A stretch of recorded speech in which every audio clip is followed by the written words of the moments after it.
জুলাই গণ অভ্যুত্থানের সময় আহত হননি তারা, এরপরও সরকারি তালিকায় নাম উঠেছে তাদের। মানিকগঞ্জে আহত তালিকা নিয়ে বিতর্ক সৃষ্টি হয়েছে। প্রতারণার মাধ্যমে সরকারি গেজেটে এসব নাম ঠোকানোর অভিযোগ উঠেছে। এদিকে গণ অভ্যুত্থানে অংশ নিলেও জুলাই যোদ্ধা হিসেবে নাম না থাকায় ক্ষোভ শিক্ষার্থীদের।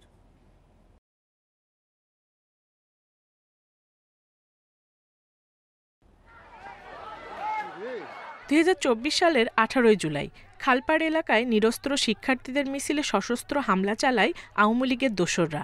এ সময় গুরুতর আহত হন সরকারি দেবেন্দ্র কলেজের শিক্ষার্থী আরমান হোসেন ও হাসনা হেনা সহ শতাধিক শিক্ষার্থী। সেই ভিডিওটি ভাইরাল হলেও তাদের নাম নেই সরকারি তালিকায়।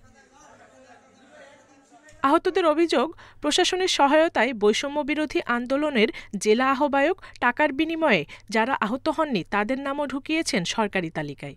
এই গেজেট নাকি হচ্ছে দাড়ি ওমর সাথে কিছু হয়তো লোকজন, ওরা হচ্ছে 20% বা 30% এরকমভাবে কিছু টাকা নিয়ে এই গেজেটে তাদেরকে নাম আনছে। বর্তমান পরিস্থিতিতে প্রশাসন হয়তো একটা সিন্ডিকেট করে বৈষম্য বিরোধী ছাত্র আন্দোলনের একাংশ বা একটা গ্রুপকে সাথে নিয়ে তারা কাজ করছে বলেই কিন্তু এই ধরনের সমস্যাগুলো তৈরি হচ্ছে। যারা আহত হলে তাদেরকে কেন চিনে না মানুষ, সেটা বলে, তাদের নাম কই থেকে আসলো? তবে অভিযোগ অস্বীকার করে বৈষম্য বিরোধী আন্দোলনের জেলা সমন্বয়কের দাবি, যেসব আহতরা অনলাইনে আবেদন করতে পেরেছেন শুধু তাদের নামে উঠেছে তালিকায়। সম্ভবত 1 লাখ টাকার চেক পাইছে, এটার হচ্ছে 30-40% নাকি আমি আর ডিসি। হ্যাঁ, এইটার সত্যতা আগে হইতেছে বের করতে হবে যে 106 জন না কয়জন যেন হইতেছে গ্যাজেট হয়েছে। আগে এর মধ্যে থেকে একজনের আপনি একটা আনেন যে হইতেছে কেউ কোনোভাবে হইতেছে আমাদের সাথে হইতেছে কোনোভাবে যোগাযোগ করছে কিনা যে ভাই 20,000 টাকা দিতেছে আপনি হইতেছে এইটা করে দেন।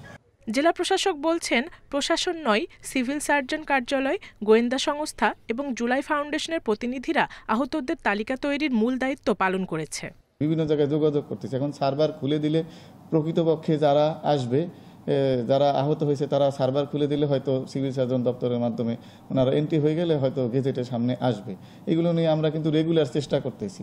প্রশাসনের তথ্য অনুযায়ী 125 জনের তালিকা পাঠানো হলেও মানিকগঞ্জের 105 জনকে গেজেটভুক্ত করা হয়।